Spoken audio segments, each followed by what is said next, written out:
Bom dia, boa tarde, boa noite, seja a hora que você estiver ouvindo. Meu nome é Maíra Machado e esse é o podcast Feminismo e Marxismo, do Esquerda Diário e do Pão e Rosas.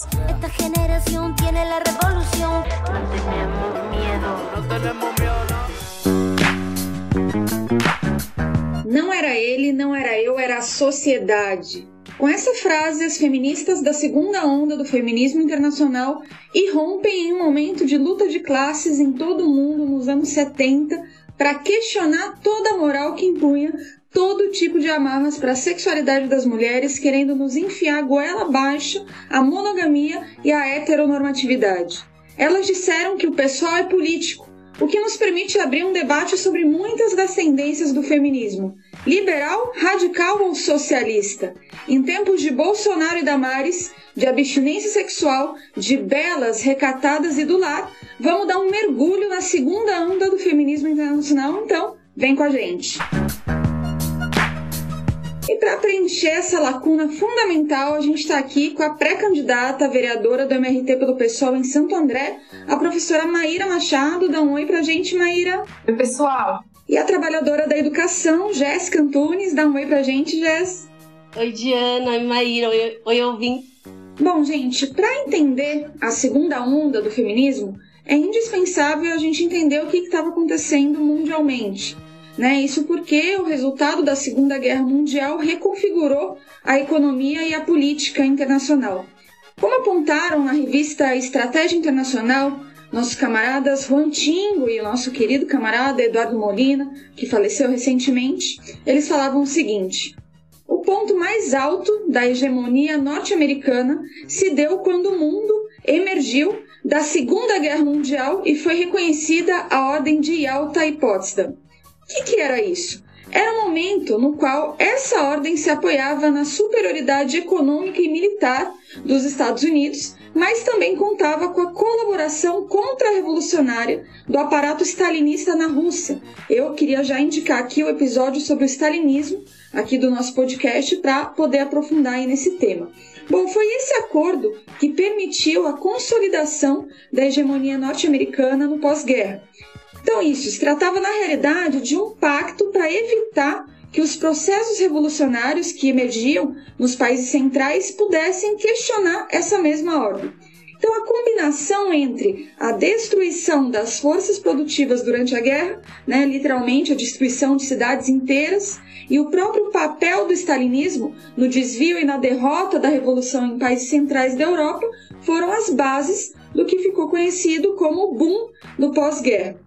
E o que era isso? Um crescimento econômico sem precedentes que era baseado justamente no aumento da taxa de lucro, ou seja, da exploração dos trabalhadores. Mas foi isso que permitiu uma enorme cooptação da classe trabalhadora nesses países centrais, o que também estava acompanhado de um certo desenvolvimento científico e tecnológico. Os direitos trabalhistas foram reorganizados para dar algumas concessões, o que permitiu também uma maior entrada das mulheres no mercado de trabalho, com direito à maternidade, seguro-saúde, entre outros. E isso leva a uma reconfiguração do papel da mulher no lar e a própria relação entre os gêneros. Essa expansão econômica, ao permitir a maior entrada das mulheres no mercado de trabalho, tinha como consequência a maior inclusão nos âmbitos culturais e políticos. Isso também significou um aumento da natalidade nos Estados Unidos, que ficou conhecido como baby boom, com um desenvolvimento tecnológico que passou a dar mais opções às mulheres sobre a questão da reprodução. Bom, o uso dos eletrodomésticos foi também um símbolo do que seria essa nova liberdade das mulheres, sendo aí libertas do tanque. Toda essa mudança profunda nas relações entre os gêneros incitou uma transformação na subjetividade feminina que ficou conhecida como o mal-estar das mulheres. Mas tudo isso não dura para sempre. Entre 68 e 76 se retoma a perspectiva da luta de classes do proletariado para questionar essa tal ordem de Yalta. E a consequência disso é o surgimento de tendências à independência de classe, como os cordões industriais chilenos, a Assembleia Popular Boliviana, os conselhos de inquilinos e soldados na Revolução Portuguesa. Bom, a ordem de Yalta foi questionada, mas ela não foi derrotada. né, com todos os processos na América Latina também sendo aí desviados diretamente. E junto a tudo isso, um novo movimento de mulheres surgiu a nível internacional diante de um cenário marcado por greves econômicas e políticas, lutas contra a opressão nacional, radicalizadas manifestações estudantis de negros e homossexuais e o processo, né, do poderoso movimento contra a guerra imperialista no Vietnã. Foi aí também que as mulheres entraram em cena na política internacional. Então, para o episódio de hoje, a gente está se baseando bastante no livro Pão e Rosas, Identidade de Gênero e Antagonismo de Classe no Capitalismo, da nossa camarada Andréa Datri, né, que eu também indico para todo mundo. Mas, então, para a gente aprofundar aí, tendo já visto um pouco desse contexto, né, como a gente resumiu aqui, o que foi essa segunda onda do feminismo, né? Então, Jéssica, é com você. Bora lá. Bom, a Diana falou um pouco, né, desse contexto no qual surgiu essa segunda onda do feminismo, que na verdade foi um verdadeiro tsunami de mulheres que chacoalhou os países centrais e ecoou pelo mundo, especialmente nos anos 70. E eu queria começar ressaltando que também do ponto de vista da luta das mulheres, esse gigante movimento não partiu do zero. Eu li recentemente uma frase que dizia: as feministas da segunda onda, na sua luta pela igualdade, eram as netas diretas das sufragistas. Achei lindo quando eu li isso. E eu acrescentaria também que muitas delas eram filhas diretas das revolucionárias russas, que 50 anos antes conquistaram direitos e avanços que são justamente o que essas mulheres da segunda onda vão levantar, lutar, em alguns casos conquistar, como foi o direito ao aborto.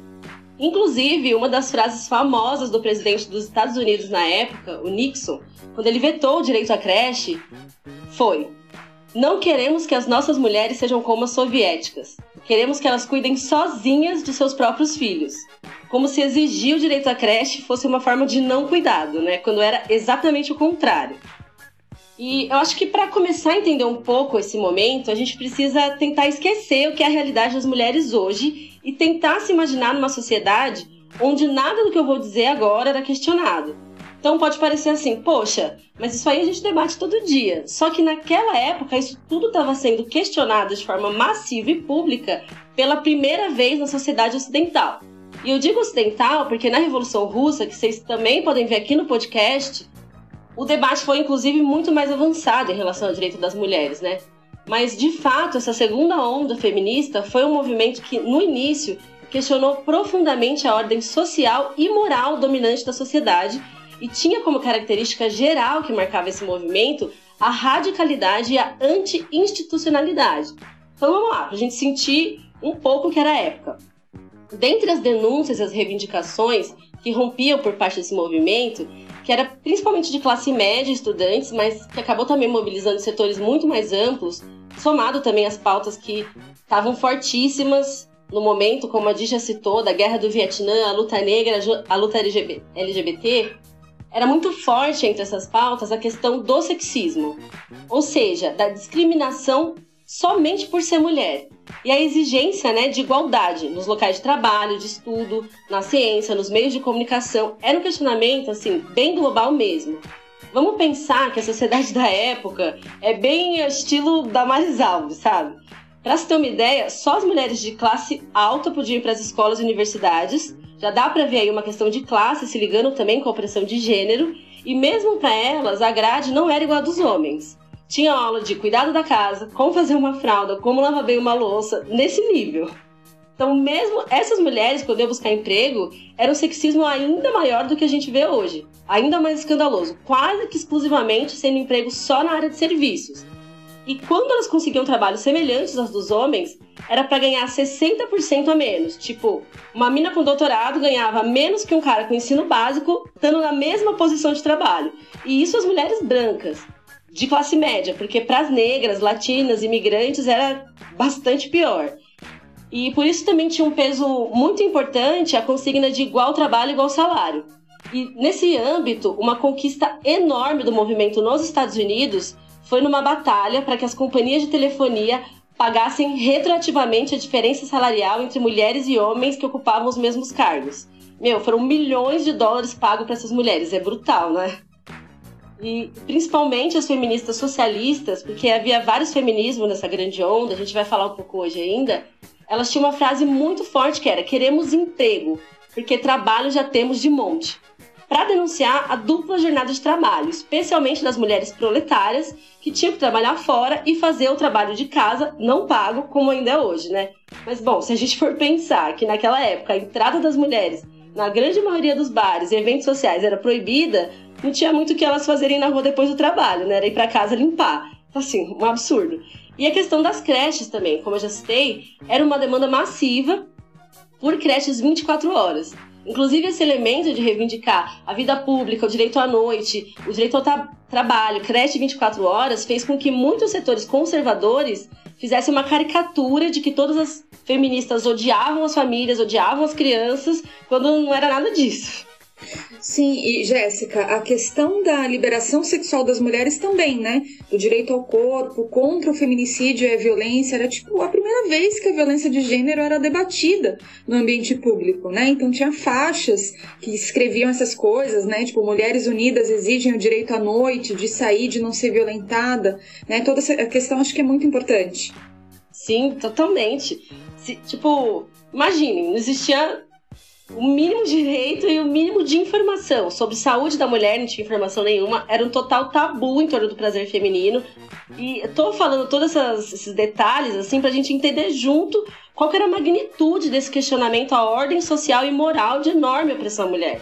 E como elas foram pioneiras, né? Na época elas diziam assim: estamos fazendo história. Meu, acho muito forte ver esse grande movimento com as mulheres falando isso. Também o direito à livre opção sexual, que era uma pauta que estava no centro. Acho que a Maíra vai falar mais sobre esses temas, né? E foi aí também que se fez ecoar o enorme grito pelo direito ao aborto legal, seguro e gratuito. Também por políticas de contracepção. Foram conquistados pela primeira vez nos países centrais, nessa década de 70, como Estados Unidos, França, Itália, Espanha. A história oficial tenta dizer que nos Estados Unidos foi a Suprema Corte que deu direito de aborto às mulheres, com um caso que ficou muito famoso, chamado Roe vs. Wade, em 73. Mas a verdade é que ele foi arrancado por essas mulheres em luta. Do início desse movimento até a conquista do direito ao aborto, foram criadas dezenas de redes de aborto que realizavam dezenas de milhares de aborto de forma ilegal, né, por ano, para tentar salvar a vida das mulheres. E eu acho que vale ressaltar que no caso das mulheres negras, era uma denúncia muito forte delas, ligada à questão do direito ao aborto, a denúncia da esterilização forçada, que acontecia muito quando uma mulher negra tentava abortar em casa e tinha que ir para o hospital, ou quando elas iam fazer um simples procedimento ginecológico no hospital, e contra a vontade dessas mulheres, eles retiravam totalmente os órgãos reprodutores. Que, tipo, é uma expressão brutal da violência racista estrutural norte-americana, que chegou a atingir 1/3 das mulheres negras, meu. E, enfim, nas universidades também, acho que vale a pena falar que foi muito expressivo esse movimento, que questionou a ausência dos debates de gênero em todas as áreas do conhecimento.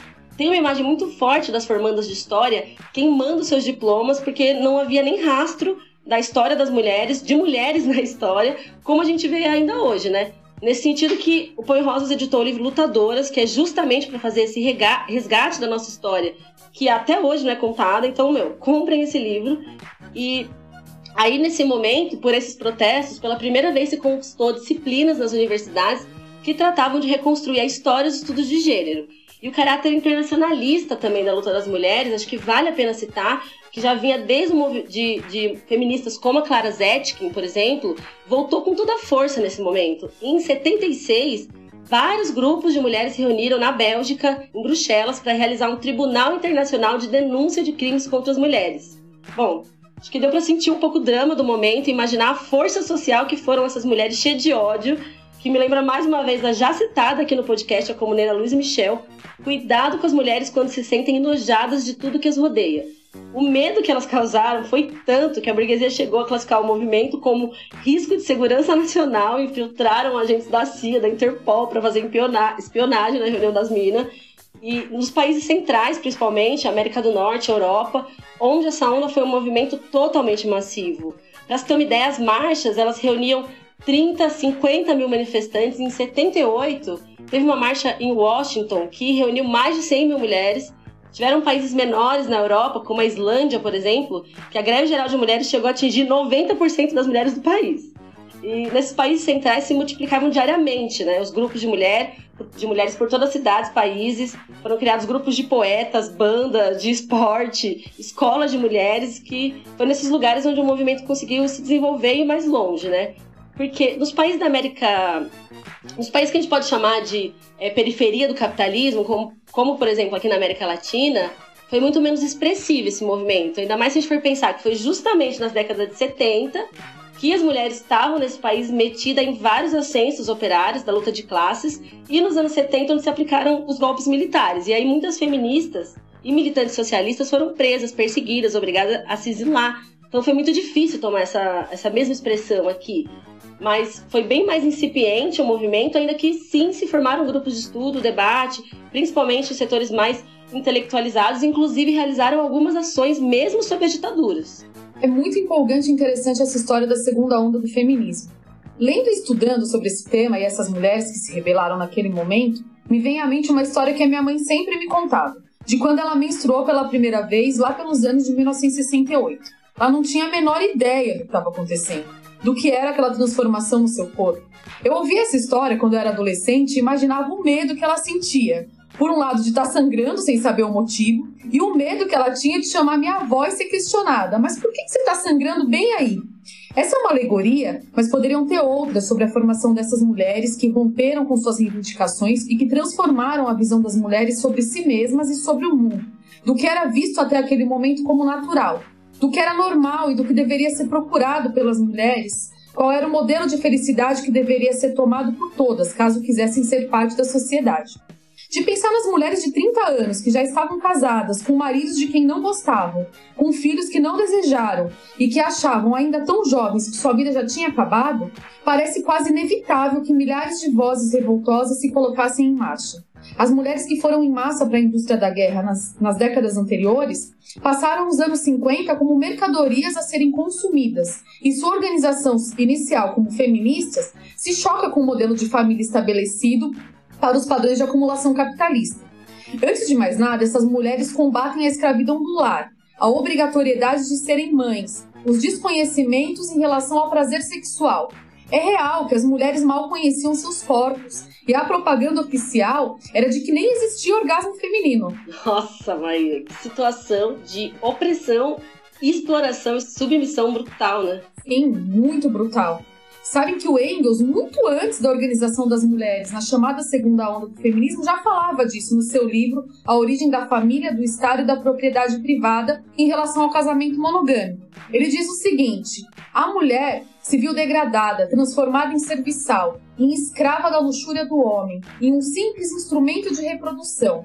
Essa baixa condição da mulher, que se manifesta sobretudo entre os gregos dos tempos heróicos e mais ainda nos tempos clássicos, foi gradualmente retocada, dissimulada em certos lugares, até revestida em formas mais suaves, mas nunca, e muito menos, foi abolida. Foi justamente contra essa condição que as mulheres começaram a se organizar.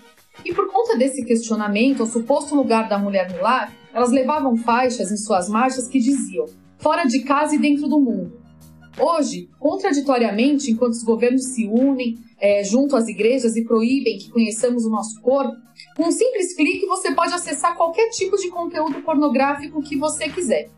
As mulheres que, em meio ao ascenso da luta feminina, passaram a se reunir para poder observar as próprias vaginas, se reuniam com espelhos para poderem olhar a si mesmas, para observarem as vaginas das suas colegas, como uma enorme descoberta de algo que estava proibido.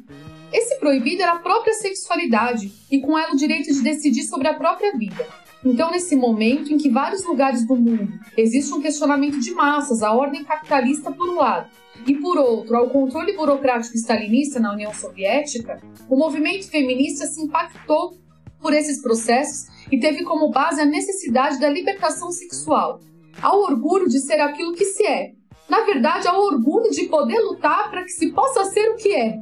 O movimento feminista dos anos 60 se apoiava em Stonewall, por exemplo, e em sua visibilidade orgulhosa. Inclusive, a gente tem um episódio especial desse podcast sobre os 51 anos da Batalha de Stonewall, recomendo, que é muito bom, por sinal. Então, além delas se apoiarem em Stonewall, se apoiavam no orgulho Black Power, muito presente, no questionamento à heteronormatividade e à família tradicional. A força do trabalho feminina, explorada como nunca no capitalismo, deve ser uma força contida, para que a ordem possa então ser mantida. Mas a sua explosão levava naquele momento a um questionamento social mesmo, mais de fundo.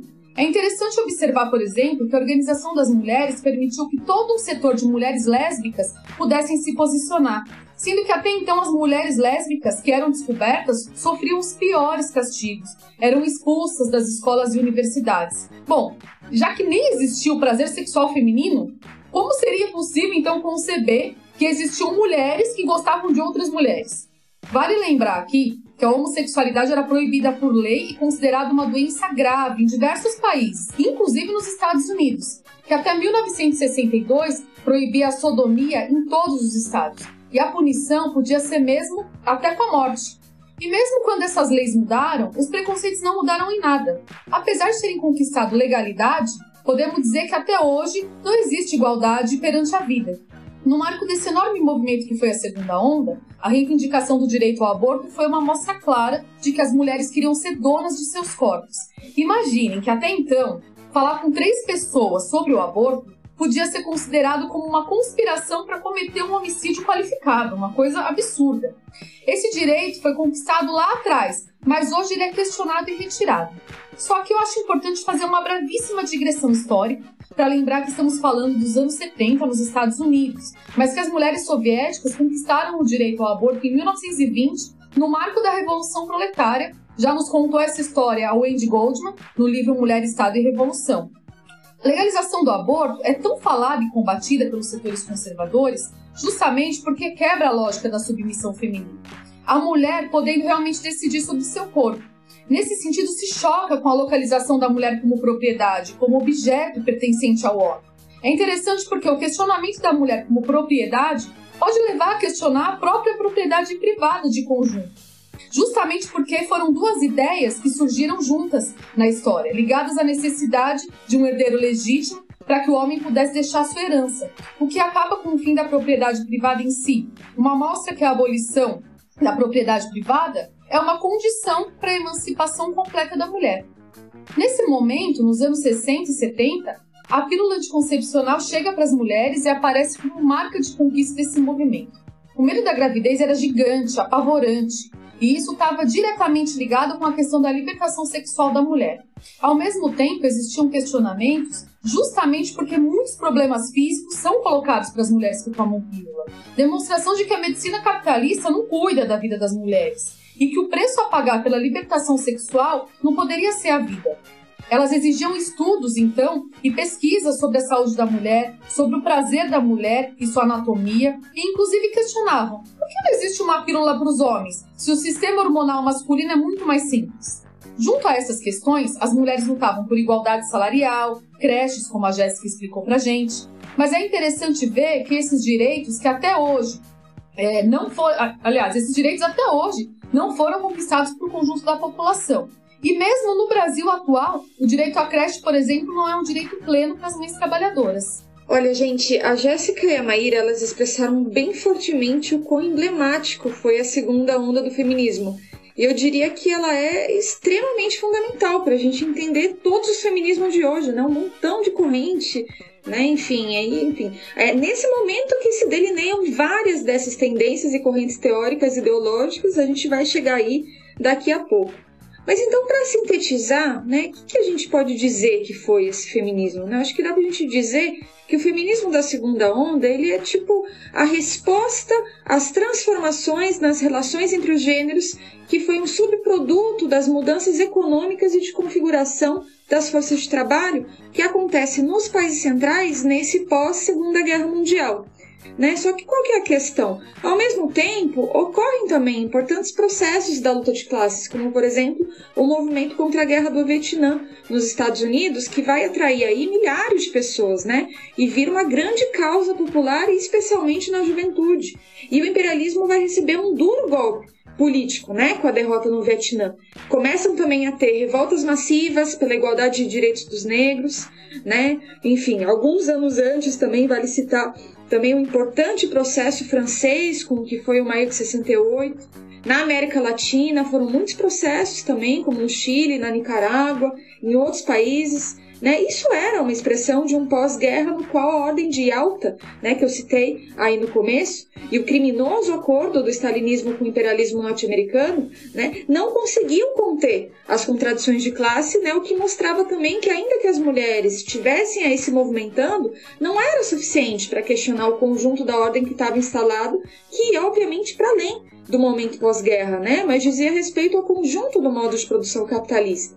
A gente não vai poder aprofundar aqui, né, quem sabe, de repente, em novos especiais, mas é importante ter em mente esse momento, até mesmo para entender o surgimento dessas tendências que eu comentei no início do episódio, né, e tratar justamente das potencialidades e insuficiências delas, né, Jéssica? Sim, com certeza, Di.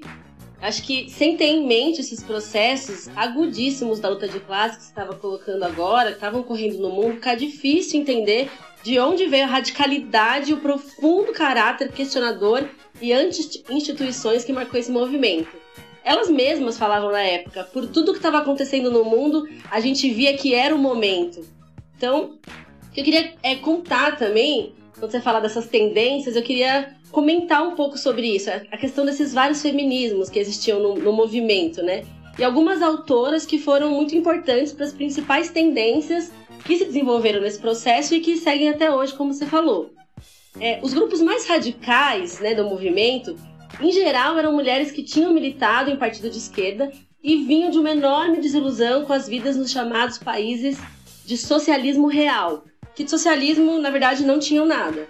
Fosse porque a burocracia stalinista tinha varrido os direitos das mulheres conquistados pela Revolução de 17, e os PCs, os partidos comunistas, como um todo, tinham fechado os organismos de mulheres, os organismos internos, né, de mulheres, ou fosse também pelas experiências nas guerrilhas, que iam no mesmo sentido do desprezo pela luta contra a opressão e a reprodução de atitudes machistas.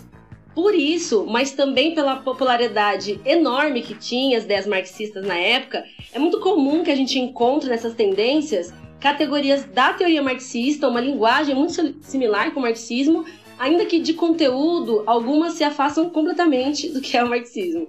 Outro aspecto que é comum das várias tendências dessa época é que elas formaram o que a gente conhece hoje como feminismo da igualdade, segundo o qual o gênero é um conceito socialmente construído e não algo biologicamente determinado. Elas diziam, então, que biologia não é destino e que era preciso lutar contra a opressão e exclusão de gênero, acabando com as diferenças sociais entre homens e mulheres.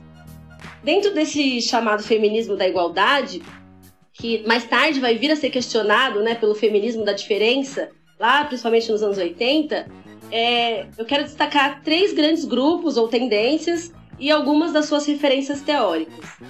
Uma dessas tendências era o feminismo liberal, que tinha a feminista Beth Friedan como a principal expoente e, na verdade, é uma das mais conhecidas do período também, que publicou uma obra muito famosa que é chamada A Mística Feminina. Nessa obra, e essa vertente em geral, reduzia a luta das mulheres à luta por reformas dentro desse mesmo sistema capitalista, defendendo que as mulheres tivessem as mesmas oportunidades de postos de poder político e empresarial que os homens, sem questionar a exploração de uma maioria por uma minoria na sociedade. De certa forma, essa tendência que deu origem ao feminismo empresarial da Hillary Clinton, por exemplo, que a gente vê hoje, que lá do seu posto de poder, tendo furado o chamado teto de vidro, olha para baixo e vê milhares de mulheres que ela mesma explora e oprime, ainda que como mulher ela também sofre opressão. Na minha opinião, esse tipo de feminismo foi o grande vencedor desse processo, que terminou numa conquista sim de direitos democráticos importantíssimos na popularização de massas da chamada agenda feminista, mas que teve toda a radicalidade da sua alvorada engolida pelo sistema, cooptada mesmo. transitando, como a gente diz, da rua ao palácio, perdendo seu caráter subversivo de questionamento das bases do capitalismo e passando a legitimar as democracias capitalistas, ou seja, passando de uma transformação social radical que elas propunham para uma transgressão simbólica integrada aos regimes.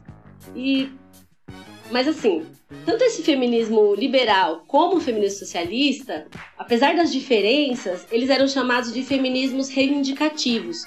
Por quê? Porque eles incluíam as reivindicações das mulheres numa ideologia mais ampla, mais abarcativa, que explicava o conjunto do sistema social. Mas tem grandes diferenças, né, aí entre o feminismo liberal e o socialista. As socialistas, essas sim defendiam que a emancipação total da mulher era impossível dentro da sociedade capitalista. Esse feminismo, que também é o nosso, né, Poirós, feminismo socialista, desenvolveu uma relação mais profunda entre patriarcado e capitalismo, concluindo que não é possível o fim da opressão de um gênero sobre o outro sem eliminar a exploração de uma classe sobre a outra.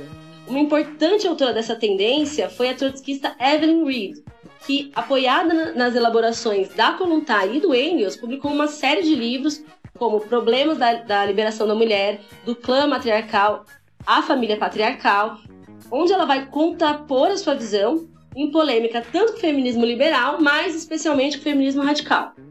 Bom, aí... só uma partezinha aqui. Você sabe que a Evelyn Reed, né, é importante que você remarcou aí que ela foi uma militante trotskista, ela chegou inclusive aí no México encontrar com o Trotsky. Sim. E com a Natália Sedova. É importante apontar esse episódio aí da vida dela também. É realmente, importante mesmo lembrar. E, bom, essa tendência, o feminismo radical, era uma outra tendência que, ainda minoritária, era bastante importante, né? Esse feminismo, ele fez a operação inversa do que as outras tendências que incluíam o gênero numa teoria mais ampla. Elas transformam o feminismo em uma teoria onde a opressão da mulher, ou seja, o patriarcado, é o eixo central que explica o conjunto do sistema social e da história. Essa tendência também era bem plural. Eu vou destacar aqui duas autoras só, que tinham diferenças entre si, mas que foram bastante referência, né, para o feminismo radical. A Kate Millett, que é autora de um texto que foi chave na segunda onda também, chamado Política Sexual, e a Shulamit Firestone, foi autora de um livro também bem importante chamado A Dialética do Sexo. Nossa, Jéssica, você falando desses livros, realmente a gente fica pensando qual foi a principal marca mesmo, né, que ficou da segunda onda do feminismo. E eu vejo que é a ideia de que o pessoal é político. As feministas desse momento histórico tinham muito orgulho de reafirmar essa descoberta, de que o pessoal era político. Elas perceberam que aquilo que cada uma vivia na sua vida particular, a questão da violência, dos abusos, da exploração, não era um problema individual. Então elas perceberam que esses problemas que as mulheres vivem nas suas casas são problemas de grande parte das mulheres, né? As mulheres, até hoje, na verdade, se envergonham de expor o que vivem, e naquele momento, então, se envergonhavam muito de expor o que elas viviam, e também elas se sentiam sem defesa, se sentiam sozinhas para poderem combater aquilo que para elas ainda era particular, né? Então, nesse processo, se descobriu coisas que hoje a gente escuta, né, e nem consegue acreditar que ainda tem pessoas que pensem como se a gente estivesse antes dessa grande onda, né? Por exemplo, que o estupro conjugal é uma violência contra a mulher, não é um direito do marido. Que o abuso sexual é uma violência, que não é um simples costume. Aí tem uma feminista dessa época, que ela se chamava Jacques Ceballos, que foi uma das primeiras militantes feministas de uma organização que chamava National Organization of Women, dos Estados Unidos, que essa mulher, ela conta num documentário, que é um documentário bem interessante, que em português se chama Ela é Bonita Quando Tá Brava. Ela conta que ela despertou para a vida política quando ela realmente percebeu que o problema não era só dela, que o problema era a sociedade. E esse despertar veio justamente quando ela leu o livro A Mística Feminina, né, que a Jéssica já citou, que foi um livro escrito em 1963 pela Beth Friedan, né, e que um dos trechos é interessante, que fala o seguinte, abre aspas aí: cada esposa suburbana luta contra isso sozinha enquanto faz as camas, as compras, combina as roupas de cama, come sanduíches de manteiga de amendoim com seus filhos, chafurda nos biscoitos e brownies de escoteiros, deita ao lado do seu marido à noite. Ela tinha medo até de se fazer a pergunta em silêncio: é só isso? Então esse trecho né, da Beth, é um pouco uma síntese mesmo do que foi o movimento feminista da segunda onda. Foi um momento em que as mulheres passaram a entender que o problema não era particular, não era um problema de cada uma, que os problemas que elas viviam não estavam restritos ao âmbito privado.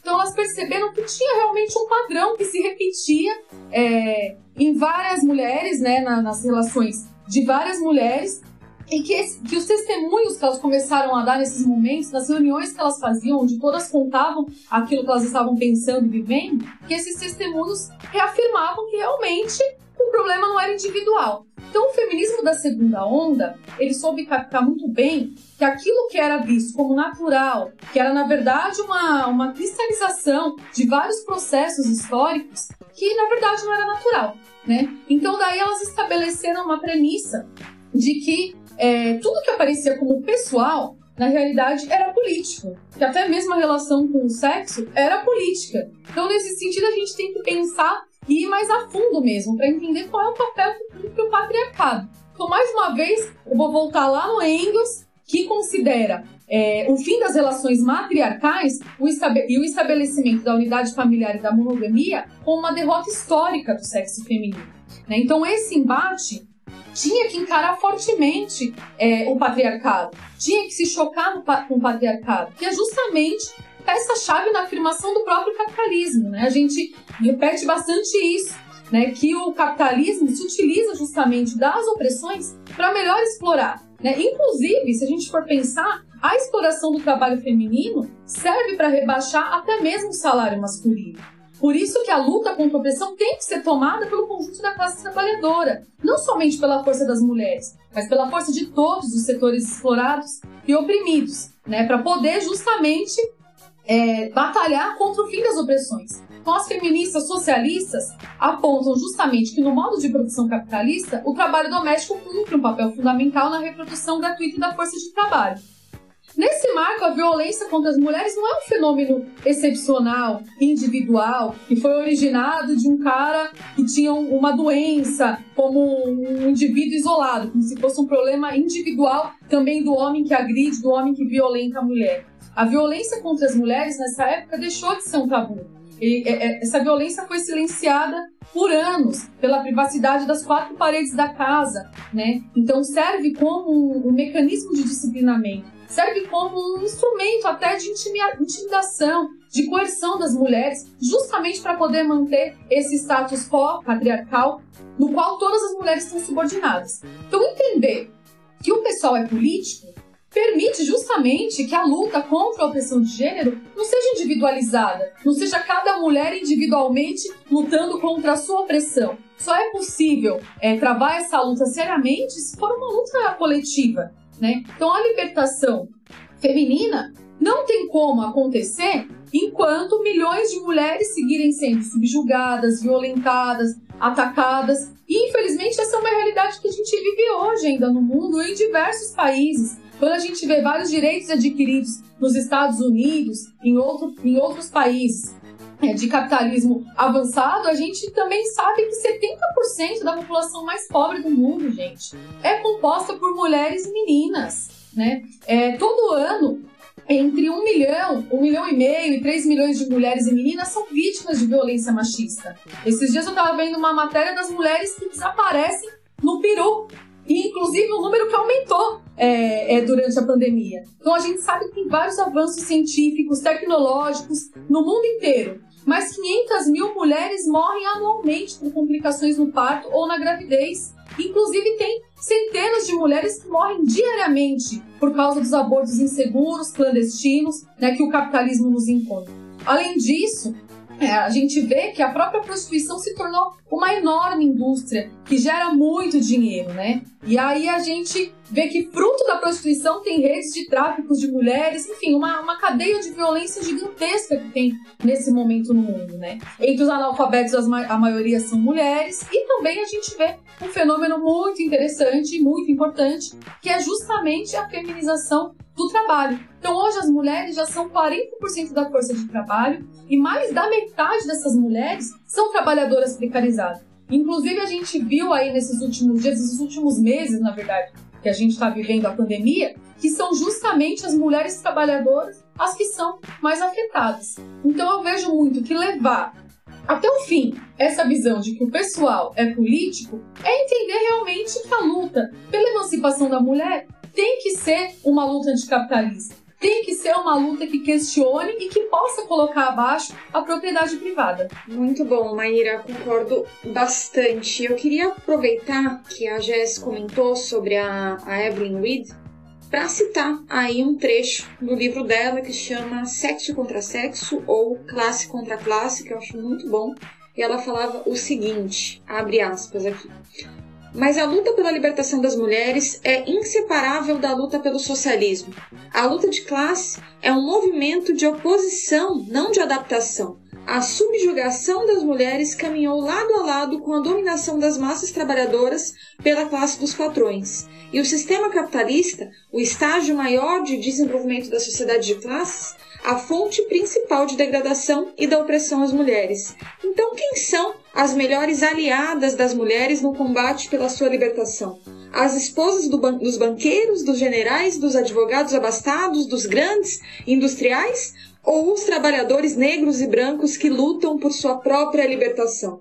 Né? Uma citação aí excelente, fecha aspas, uma citação aí excelente para mostrar justamente esse limite de classe, como a ideia de guerra dos sexos é completamente conveniente para a manutenção do status quo da sociedade. Né? E para puxar aí um tema de tudo que a Má colocou sobre essa questão do pessoal é político, que é uma marca muito importante, né, do feminismo da segunda onda, aí eu acho que entra também toda a questão de construção de um padrão de beleza branco, heteronormativo, magro, europeu, que era socialmente construído com o objetivo de lucrar, né, e especular sobre o corpo feminino. Isso foi um pouco o pano de fundo, né, da queima dos sutiãs, né, realizada aí por quase 500 mulheres num ato que reuniu milhares na entrada do Miss América, né, que invadiram também o evento, estendendo uma faixa Liberação da Mulher, que apareceu inclusive em rede internacional.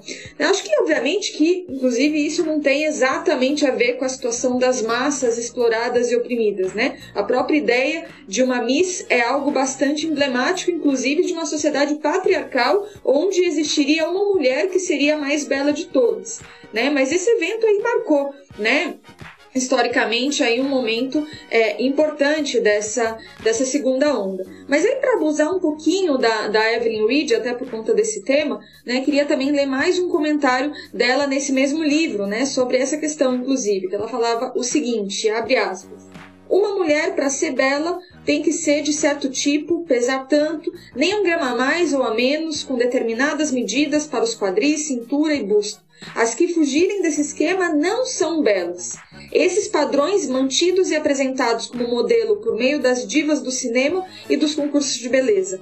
Né? Ou seja, o que ela está dizendo aqui? Ela vai demonstrar justamente como isso é uma coisa, né? Esse padrão mantido, né, aí pelas divas do cinema, os concursos de beleza e tudo mais, essas medidas exatas que cada mulher tinha que ter, na realidade era um modelo que frustrava a vida de milhares de mulheres no mundo capitalista, né, cujas raízes não terminavam de compreender, né, não terminavam de entender qual era o mecanismo, né, que levava as mulheres a estarem em tal situação e tendiam a identificar como fonte de todos os seus problemas a sua incompatibilidade com esse padrão. É muito interessante essa análise da Evelyn Reed. Bom, ao longo dos anos isso não deixou de existir, né, mas criou aí novos nichos de mercado para quem estiver fora do padrão. Depois a gente vai falar um pouco disso também.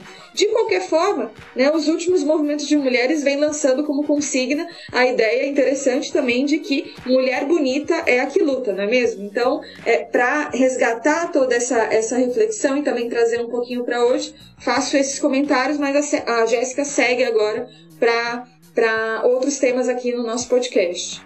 Sim, muito bom. Eu gosto muito dessa frase que a gente está trazendo para a luta de hoje. E acho que para pensar a nossa luta de hoje é que eu acho que é tão importante podcasts como esse, que é o Feminismo e Marxismo, e que vale a pena também a gente refletir um pouquinho mais sobre esse momento de 70, seguindo um pouco esse debate dos tipos de feminismo, né, que tinham na época, que surgiram, que eu comentei, e para a gente entender qual que era o debate que estava na raiz das diferenças entre essas diferentes tendências que surgiram. Bom, era justamente qual a origem da opressão à mulher e qual que é a estratégia para combatê-la, né? E aí eu acho que vale a pena a gente entrar aqui um pouquinho numa polêmica forte que nós do feminismo socialista e marxista temos com o feminismo radical. Apesar, né, de que, como eu já coloquei, era um setor minoritário. Eu não quero, antes de começar, eu não quero perder a chance, como eu tinha dito antes, que muitas mulheres vieram da fileira da esquerda, de apontar no surgimento desse tipo de feminismo também o papel do stalinismo, que com a sua profunda negação do marxismo negou a luta contra a opressão à mulher no seu seio e na sua política. Como eu já disse antes, com a exaltação da mulher como mãe, exaltando a mulher como do lar, que é o completo oposto, né, do que foi o bolchevismo, do que foi, de fato, a luta dos marxistas, né, dos comunistas, dos socialistas. E junto também com a burocracia da social-democracia, cumpriu o papel nefasto de separar as demandas das mulheres das organizações operárias, como os sindicatos, por exemplo. Isso tudo foi parte da grande decepção de muitas mulheres que concluíram que a primeira forma de lutar contra a opressão era se separar do marxismo e dos homens, o que, para nós, é um grande erro. E com o centro nisso, de se separar dos homens e da esquerda, foi para segundo plano a necessidade de se separar da exploração, do capitalismo, do Estado e das suas instituições. Ainda que muitas delas reconhecessem, sim, a sua existência, que eram problemáticos. E vamos ver um pouco aonde que deu isso, né? Ainda que essa tendência do feminismo radical carregue internamente diferentes concepções e práticas políticas, a base de todas elas é a mesma, que é de que a divisão fundamental da sociedade se dá entre a classe dos homens e a classe das mulheres, transformando o conceito de classe social do marxismo em classe sexual. E aí, dessa forma, elas negam a luta entre as classes em prol de uma luta entre os sexos. O eixo principal da luta seria, então, na abolição do patriarcado, sem questionar a relação entre patriarcado e exploração, deshistoricizando o patriarcado, ou seja, separando ele dos modos de produção e dos sistemas sociais no qual ele se desenvolveu e se transformou no curso da história, como se fosse algo ahistórico, assim, que sempre existiu no curso da história, né? Aí o que nós marxistas questionamos é, bom, se o patriarcado não tem uma origem determinada na história, se ele sempre existiu, como que a gente vai pensar o seu fim? Não estariam vocês criando um dilema sem solução para o movimento de mulheres? E a gente também se apoia aí nas obras do Engels, como A Origem da Família, da Propriedade do Estado, que a Maíra citou, para mostrar que nem sempre existiu o patriarcado e a supremacia masculina nas sociedades pré-feudais e pré-capitalistas.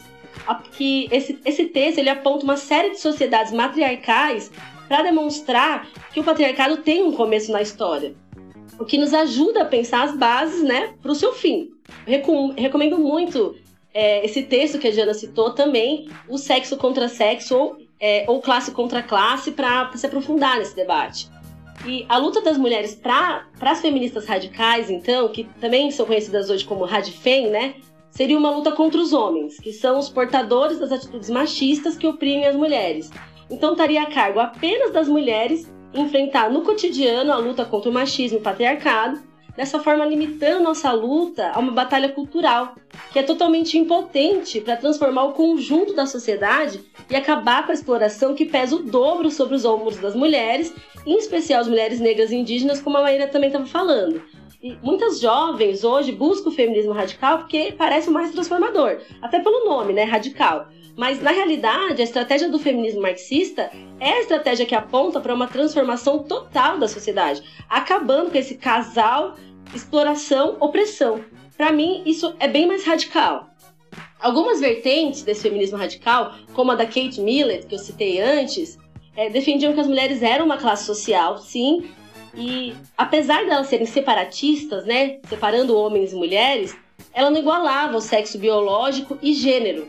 Essas radicais coincidiam então com as marxistas de que a biologia não é destino para a mulher e que o gênero e a sexualidade são construções sociais, mas elas negavam que existia uma diferença estrutural de interesse entre as mulheres trabalhadoras exploradas e as burguesas que exploram, inclusive se aproveitando do machismo para pagar menos para as mulheres e lucrarem mais. É por isso que esse feminismo chama nós mulheres a ter sororidade entre todas as mulheres, indiscriminadamente, Aí eu fico me perguntando, será que elas diriam hoje pra Mirtes que ela deveria ter sororidade e irmandade com a patroa que foi responsável pela morte do filho dela? Assim, a realidade e a vida da mulher trabalhadora, na prática, não tem espaço nesse feminismo.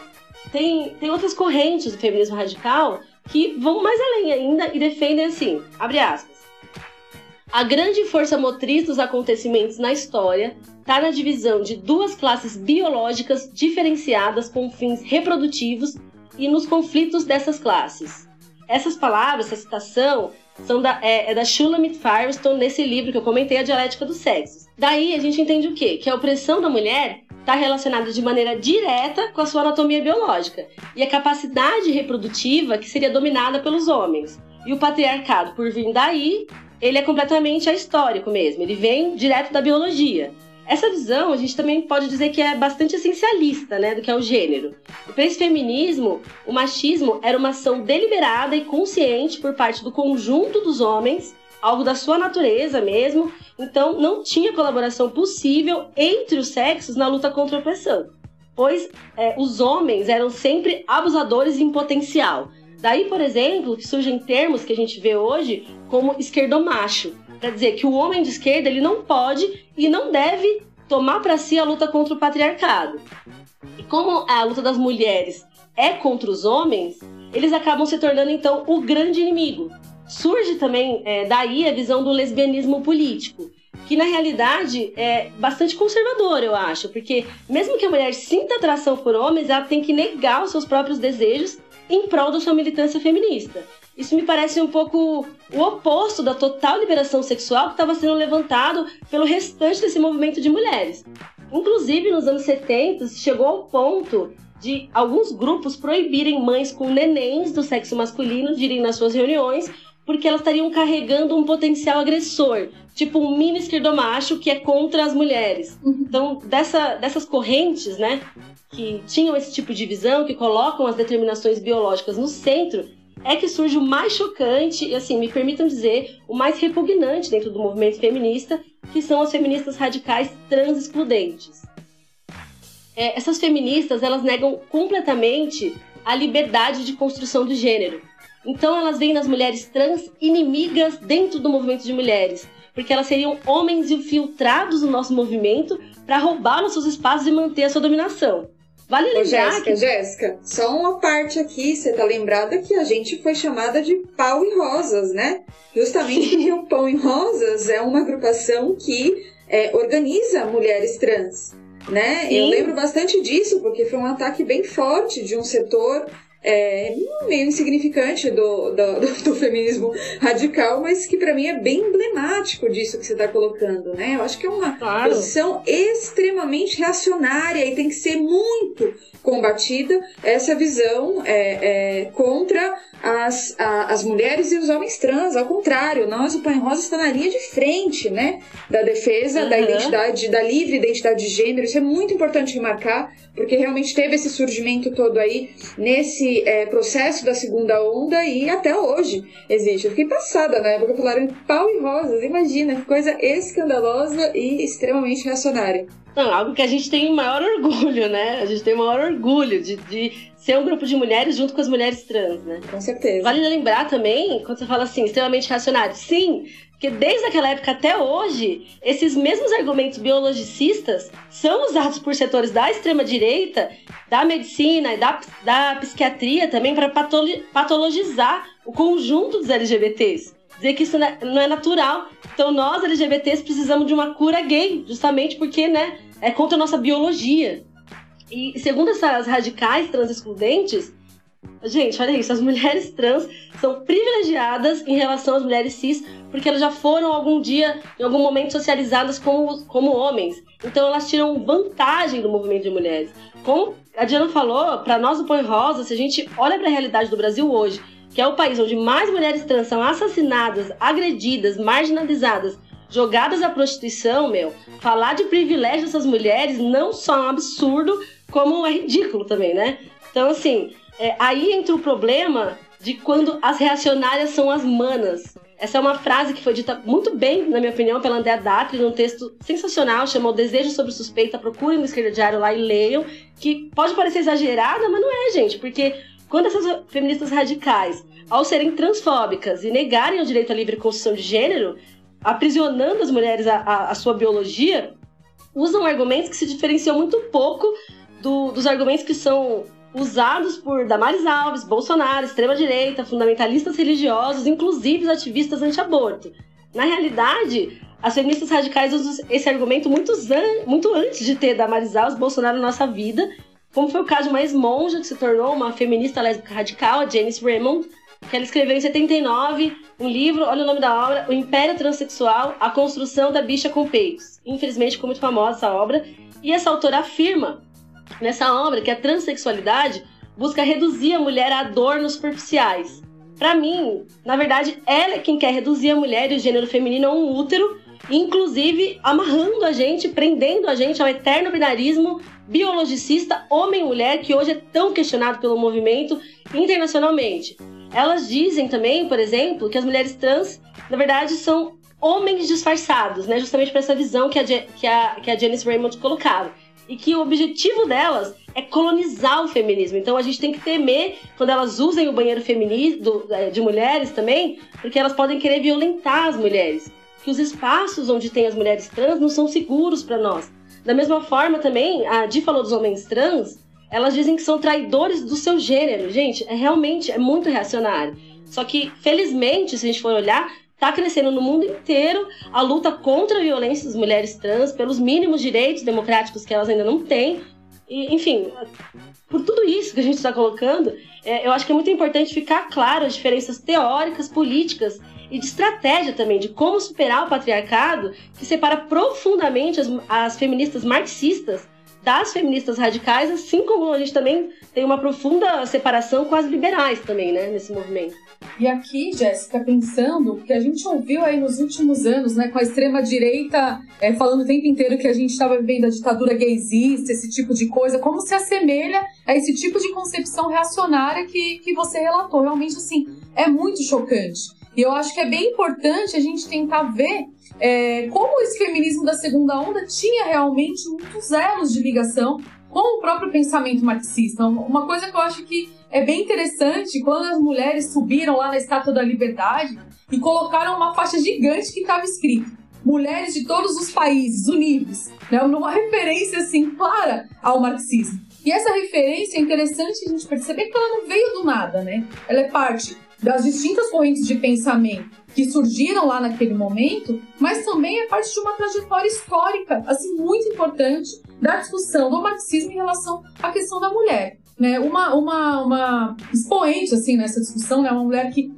foi muito influente anos antes aí, lá nos anos 1800, foi a Flora Tristã, que ela debatia, por exemplo, que a conquista dos direitos das mulheres estava ligada, assim, diretamente com as conquistas dos direitos do conjunto da classe trabalhadora, né? E ela defendia, além disso, né, combinado com isso, que a libertação dos trabalhadores teria que ser obra dos próprios trabalhadores, né? Então, aqui aproveitando para fazer mais um convite, também tem um episódio muito interessante, né, desse podcast aqui, Feminismo e Marxismo, sobre a Flora Tristã. Acho que todo mundo deveria escutar e é muito, muito bom mesmo. Eu faço esse resgate porque a gente está vivendo um momento hoje que a classe trabalhadora está numa situação muito difícil, né? A gente está se enfrentando aí com a pandemia e estamos se enfrentando com um desemprego massivo, né, no nosso país. A gente é governado aí pelo Bolsonaro, que é um arqui-reacionário, que odeia as mulheres, né? Ele se orgulha, na verdade, de odiar as mulheres,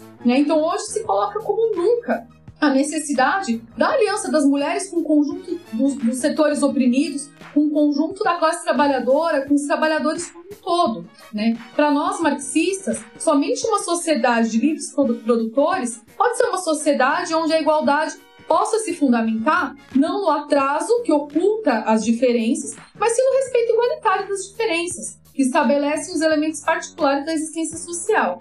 O movimento feminista de conjunto conquistou direitos que hoje se veem ameaçados e questionados com o aprofundamento da crise capitalista, né? Inclusive o direito ao aborto, que em vários lugares dos Estados Unidos né, tem uma ofensiva para poder retirar também em outros países. Por isso a gente precisa justamente se apoiar em cada avanço, em cada conquista que o movimento feminista conseguiu arrancar, que o movimento negro conseguiu arrancar, o movimento LGBT, para erguer muito forte a bandeira do feminismo socialista, revolucionário, o feminismo que lute contra o racismo, que seja antirracista, que seja anti-imperialista, que defenda a diversidade sexual e também da classe trabalhadora. Né? O feminismo que a gente defende é justamente um feminismo que ligue a luta contra a opressão à luta contra a exploração capitalista, considerando que é parte da mesma luta. Né? Isso significa que a classe operária no Brasil, por exemplo, cada dia é mais feminina, cada dia é mais negra, que essa classe trabalhadora feminina tem que se subordinar também contra os sindicatos que não levantam as suas demandas, né? Não levantam a necessidade vital de unificar a classe trabalhadora e todos os oprimidos e explorados, né? Incluindo aí a camada de trabalhadores precários, né? Que em nosso país tem pouca sindicalização, tem sindicatos que são diretamente patronais, mas que justamente são sindicatos que estão se mobilizando em meio à pandemia. Então a nossa luta, ela não pode ser pela igualdade com os exploradores, né? Que isso, na verdade, nos levaria a reivindicar que tenham mais mulheres exploradoras, que tenham mais chefes mulheres. E essa é justamente uma posição do feminismo liberal. A gente não defende que a gente tenha novos patrões, né? A gente não quer mais uma mulher no poder. Justamente, a nossa luta deve ser para que milhões de mulheres trabalhadoras, junto a todos os setores oprimidos, sejam linha de frente do combate contra o capitalismo.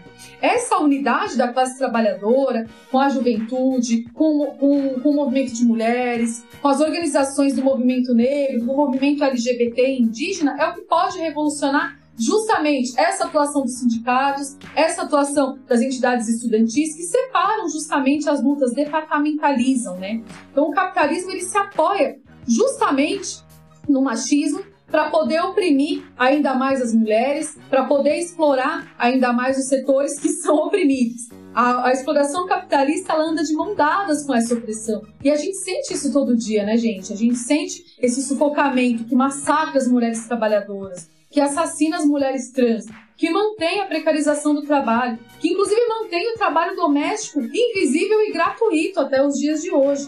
Então a estratégia, como a Jéssica colocou, que é um debate de estratégia que a gente está fazendo aqui, tem que ser enfrentar essa situação batalhando pelo fim do capitalismo, batalhando pela construção de uma outra sociedade. Então o feminismo precisa levar até o fim a batalha por uma revolução operária, por uma revolução socialista. Para isso a gente precisa construir um partido revolucionário que tenha as mulheres à frente, que possa batalhar por uma sociedade livre de toda forma de opressão e de exploração. É uma sociedade comunista. Então, quando as mulheres da segunda onda, como a gente vem tratando aqui, viam que as suas reivindicações eram revolucionárias e muito se falava disso, estamos fazendo a revolução, estamos nas ruas para fazer a revolução e tudo mais, eu penso que o sentido das lições que a gente tem que tirar tem que ser por aí, extrair desse processo de que é preciso derrubar todos os vestígios dessa sociedade que se baseia na opressão, que se baseia na exploração de milhões de seres humanos. Porque aí a gente vai poder construir sobre as ruínas dessa sociedade uma nova sociedade socialista. Exatamente. Muito bom. Gente, esse episódio, ele realmente preenche uma lacuna importante do nosso podcast Feminismo Marxismo e ajuda a entender muita coisa, né? A Maíra explicou aí muito bem a nossa estratégia, né, a do feminismo socialista. Então eu quero aí só dar uns pitacos finais aqui, né? A primeira coisa é que o feminismo liberal, né, foi o que na realidade saiu mais fortalecido dessa segunda onda, né? E por que isso? Né? Porque ele acompanhava a expansão das democracias capitalistas e ia na onda dos próprios estados que iam concedendo, né, algumas concessões aos movimentos sociais enquanto atacavam as massas trabalhadoras. Né? Mas também porque a grande debilidade do feminismo da segunda onda foi não ter surgido uma corrente revolucionária mais firme que aliasse a luta das mulheres com a luta de classes. Eu tinha comentado lá no começo vários dos processos que estavam acontecendo.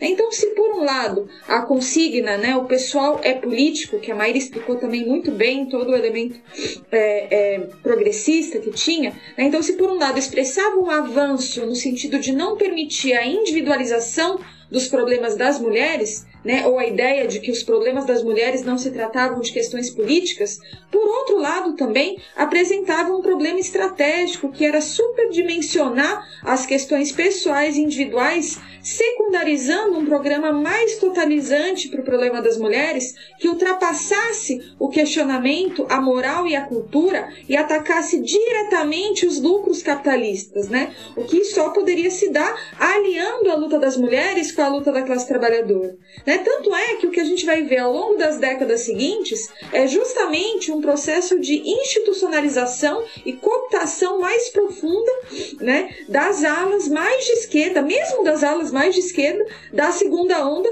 com o que foi o neoliberalismo.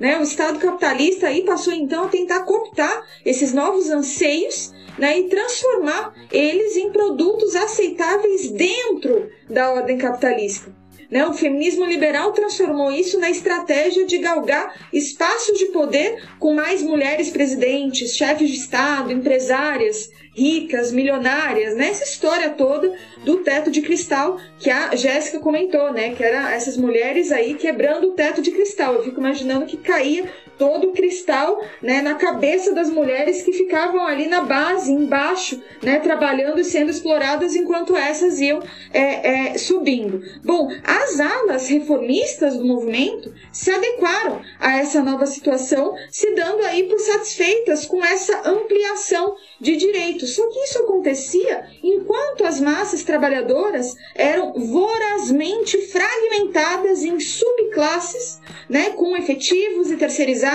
e trabalhadores sem nenhum direito, o que levou a uma enorme derrota moral da classe operária, junto com a ideia de que a revolução não teria passado de uma tentativa autoritária, né, aí usando o stalinismo para desmistificar a possibilidade da classe operária transformar a realidade. Então o capitalismo vai ficando aí mais rosa, mais LGBT, mais negro e tentando, numa disputa de hegemonia, mostrar aos setores oprimidos que nessa sociedade capitalista teriam algum lugar ao sol. Mas nada disso, minha gente, nada disso. Nessa disputa de hegemonia, os oprimidos precisam enxergar na classe trabalhadora a única possibilidade de um sujeito social capaz de mudar toda a sociedade pela raiz. Né? E se quiserem arrancar de nós o ideal da revolução e a luta de classes, hoje a gente está numa nova etapa internacional com processos agudos da luta de classes, como a gente viu no Chile ou agora mais recentemente nos Estados Unidos.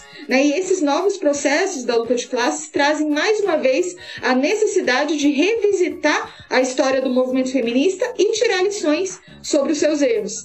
Né? Então a tentativa de desvio dos processos de luta de classes ou dos movimentos é algo que realmente a gente precisa aprender na história. Né? A gente não vai derrotar o Trump e o Bolsonaro e os maiores misóginos da extrema-direita aceitando que nos dirijam variantes reformistas que nada mais querem do que conciliar trabalho e capital, sempre em benefício dos capitalistas. Né? Até quando a gente vai aceitar que as ondas do movimento feminista sejam institucionalizadas para manter essa mesma ordem social? Né? Rechacemos com toda a força essa tentativa e lutemos para que o avanço internacional da luta das mulheres agora possa encontrar uma estratégia socialista e revolucionária. Gente, episódio esse mais que fundamental. Acho que completamos um ciclo aqui de reflexões sobre o feminismo marxista. Então, queria agradecer muito as nossas convidadas. Obrigada, Jéssica. Ai, obrigada a vocês, todos os ouvintes. Prazer enorme estar aqui no podcast que eu amo. Obrigada, Maíra, também. Eu que agradeço, adorei participar e pode me chamar sempre que for possível. Vou chamar, você vai vir muito ainda aqui. E como relembrou Evelyn Reed, não temos nada a perder a não ser nossas correntes. Temos um mundo todo a ganhar. Até a próxima, gente. Curtam e compartilhem.